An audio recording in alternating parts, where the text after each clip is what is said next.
ফেটি liver হ'লে বা লিভাৰৰ কিছুমান বেমাৰ হ'লে আমি সকলোৱে জানো যে বহুতো প্ৰব্লেম দেখা দিয়ে। যে হজম নোহোৱাৰ পৰা, গেছ হোৱাৰ পৰা, এইবিলাকৰ পৰা লৈ পিনে ৰক্তহীনতা, এনিমিয়া বা কিছুমান ব্লিডিং ডিছঅৰ্ডাৰৰ পৰা লৈ কিছুমান ইনফেকচন হৈ যোৱা, কেতিয়াবা চুগাৰ নীল হৈ যোৱা, এনেকুৱা লক্ষণ বহুতো দেখা দিয়ে। তো এইখিনি আমি জানো। কিন্তু কিয় হয় সেইটো আমি নাজানো। তো মই ডক্টৰ হিচাপে আপোনালোকক জনাম এইবিলাক কি কাৰণে হয়। তাৰ কাৰণে আমি জানিম যে লিভাৰৰ ফাংচন কি আছে আৰু মই ক'ম 10টা ফাংচন যোনটো লিভাৰে কৰে। তো এইখিনি যেতিয়া বন্ধ হৈ যাব তো সেইখিনি প্ৰব্লেম দেখা দিয়া যায়।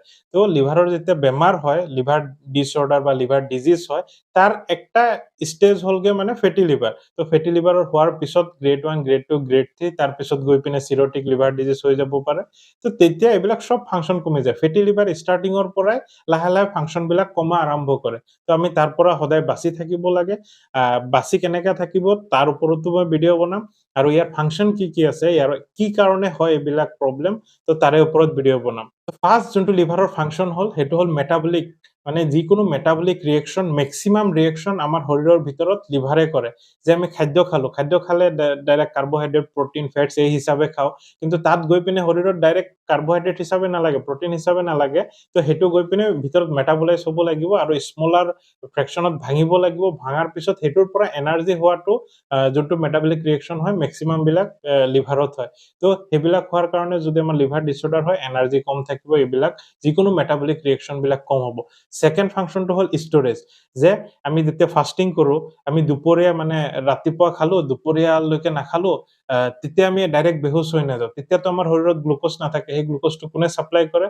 লিভাৰে। লিভাৰ ক'ৰ পৰা পালে সেইটো? যে মেটাবলিক ৰিয়েকচনৰ পিছত সেইখিনি ষ্ট'ৰ কৰি ৰাখে। এমাইনো এচিডে হওক, ফেটছে হওক বা মানে গ্লাইকোজেন হিচাপে কাৰ্বহাইড্ৰেট হওক ষ্ট'ৰ কৰি ৰাখে। তো সেকেন্ড ফাংচন হ'ল ষ্ট'ৰেজ।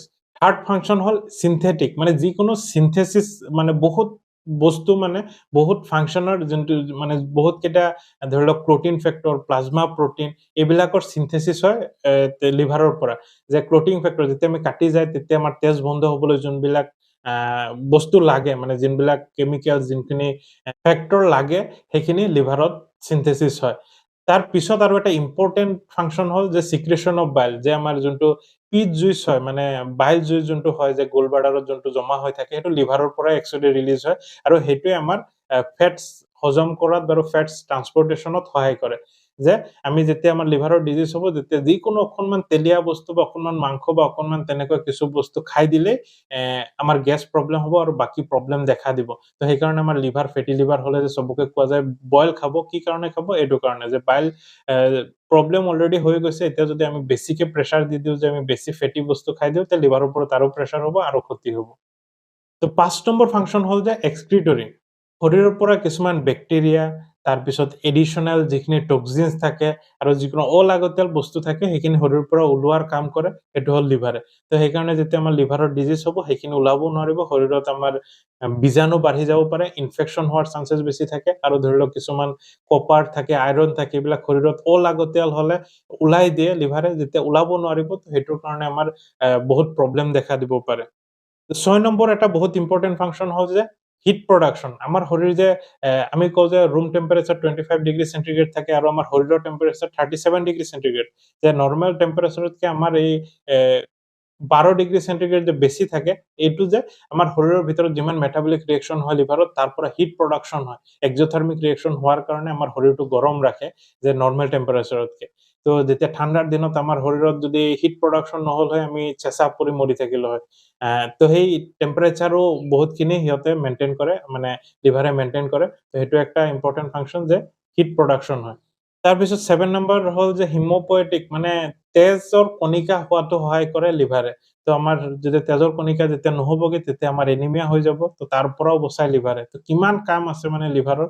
এই লিভাৰটোক আমি স্বাস্থ্যৱান আৰু ভালকে মৰমত ৰাখিব লাগে, কিন্তু আমি আজিকালি নাৰাখো।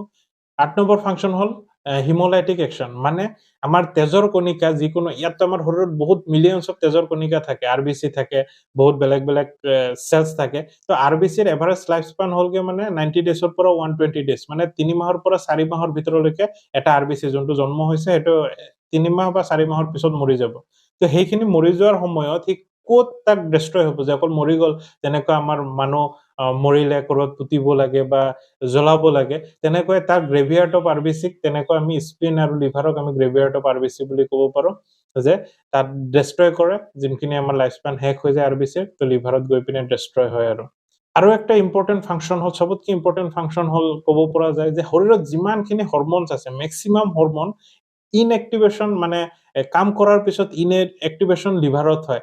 আৰু এক্টিভেশ্যনো মানে এক্টিভেশ্যন ইন দ্য চেন্স যে কিছুমান ফাংচন কৰিবলৈ যিমানখিনি লাগতিয়াল বস্তু থাকে লিভাৰে প্ৰডাকশ্যন কৰে, আৰু কাম হৈ যোৱাৰ পিছত ইনএক্টিভেশ্যনটো লিভাৰত কৰে। তো সেইটো একটা বহুত ইম্পৰ্টেণ্ট ফাংচন, নহ'লে ধৰি লওক কিছুমান এনজাইম বা কিছুমান হৰম'নছ থাকিব যোনখিনি একদম বেছি কাম কৰি দিলেও আমাৰ ক্ষতি হয়, তো বেলেঞ্চত ৰাখিবলৈ লিভাৰে কাম কৰে।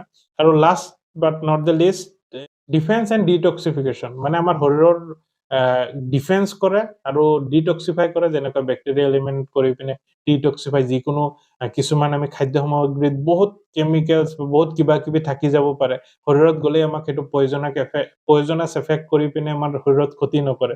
তো সেইটো কি কৰে, খোৱাৰ পিছত সেইটো পৰ্টেল ভেইন দি লিভাৰত যায়, লিভাৰত যোৱাৰ পিছত সি ফিল্টাৰ কৰি ডিটক্সিফাই কৰে, যোনটো লাগতিয়াল শৰীৰক সেইটো শৰীৰক দিয়ে, আৰু বাকীখিনি ওলাই এক্সক্ৰিট কৰি পেলাই দিয়ে। তো ডিটক্সিফাই এইটো একটা ইম্পৰ্টেণ্ট ফাংচন।